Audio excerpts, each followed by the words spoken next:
Hallelujah. प्रभु की स्तुति करो, उसका नाम धन्य कहो। राष्ट्रों में उसके महान कार्यों का बखान करो, उसके आदर में गीत गाओ और बाजा बजाओ। उसके सब चमत्कारों को घोषित करो, उसके पवित्र नाम पर गौरव करो। प्रभु को खोजने वालों का हृदय आनंदित हो। प्रभु और उसके सामर्थ्य का मनन करो, उसके दर्शनों के लिए लालायित रहो। उसके चमत्कार, उसके अपूर्व कार्य और उसके निर्णय याद रखो। प्रभु भक्त इब्राहिम की संतति, याकूब के पुत्रों, प्रभु की चुनी हुई प्रजा। प्रभु ही हमारा ईश्वर है, उसके निर्णय समस्त पृथ्वी पर व्याप्त है। प्रभु को अपना विधान सदा स्मरण रहता है।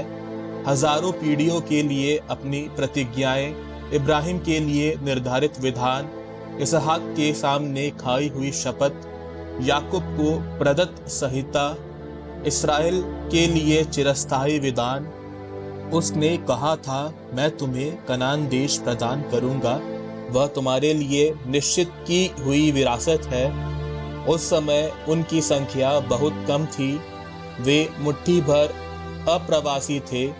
वे एक राष्ट्र से दूसरे राष्ट्र में, एक राज्य से दूसरे राज्य में भटकते फिरते थे। फिर भी प्रभु ने किसी को उन पर अत्याचार नहीं करने दिया। उसने उनके कारण राजाओं को डांटा। मेरे अभिषिक्तों पर हाथ नहीं लगाना, मेरे नबियों को कष्ट नहीं देना। उसने उस देश में अकाल पड़ने दिया। उसने जीवन निर्वाह के सब साधन नष्ट कर दिए। उसने उससे पहले एक मनुष्य को वहां भेजा। यूसुफ वहां दास के रूप में बिक गया। उसके पैरों में बेड़ियां डाली गई और उसकी गर्दन में लोहे की जंजीरें। उसकी भविष्यवाणी पूरी हो गई। प्रभु की वाणी ने उसे सच्चा प्रमाणित किया। राजा ने उसे रिहा करने का आदेश दिया। राष्ट्रों के शासक ने उसे मुक्त किया। उसे अपने घराने का अधिपति और अपनी सारी संपत्ति का प्रबंधक बनाया, जिससे वह उसके पदाधिकारियों को प्रशिक्षण दे और वयोवृद्धों को प्रज्ञा प्रदान करे। तब इस्राएल ने मिस्र देश में प्रवेश किया। याकूब हाम के देश में अप्रवासी के रूप में रहने लगा। ईश्वर ने अपनी प्रजा की संख्या बहुत अधिक बढ़ाई और उसे उसके विरोधियों से अधिक शक्तिशाली बनाया। उसने मिस्रियों का हृदय बदल दिया, जिससे वे उसकी प्रजा से बैर करें और उसके साथ छल कपट करें। तब उसने अपने सेवक मूसा को और अपने कृपापात्र हारून को भेजा। इन दोनों ने मिस्र में प्रभु के चमत्कार दिखाए, हाम के देश में ईश्वर के अपूर्व कार्य संपन्न किए। उसने अंधकार भेजा और समस्त देश पर अंधकार छाया रहा, किंतु उन्होंने उसका कहना नहीं माना। उसने उनका जल रक्त में बदल दिया और उनकी मछलियों का विनाश कर दिया। उनका देश बेड़कों से भर गया। वे उनके शासकों के महलों में घुस गए। उसके कहने पर उनके समस्त देश पर डांस और मच्छर छा गए।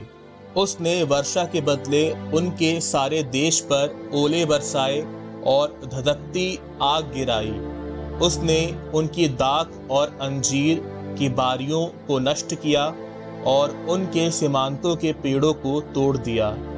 उसके कहने पर टिड्डियां और असंख्य कीड़े मकोड़े उमड़ आए। इन्होंने देश भर की वनस्पतियों को खाया। इन्होंने धरती की फसलों को चाट डाला। उसने मिस्र के सब पहलौठों को, उनकी जवानी की पहली संतानों को मारा। तब वह अपनी प्रजा को सोने चांदी के साथ निकाल लाया। उसके वंशों में वहां एक भी नहीं छूटा। उनके प्रस्थान पर मिस्र आनंदित हो उठा, क्योंकि उस पर आतंक छा गया था। उसने उनकी रक्षा के लिए बादल फैला दिया और रात में प्रकाश के लिए आग। उनके मांगने पर उसने बटेरों को भेजा और उन्हें स्वर्ग की रोटी से तृप्त किया। उसने चट्टान को फोड़ा, जल फूट निकला और नदी की तरह निर्जल भूमि में बहने लगा। उसने अपने सेवक इब्राहिम के प्रति अपनी पवित्र प्रतिज्ञा को स्मरण रखा। वह अपनी प्रफुल्लित प्रजा को, अपने कृपा पात्रों को आनंद के गीत गाते हुए निकाल लाया। उसने उन्हें राष्ट्रों की भूमि दे दी। वे अन्य जातियों के परिश्रम का फल पाते हैं, बशर्ते वे उसके विधान के अनुसार चलते और उसकी संहिता का पालन करते हो। हालेलुया।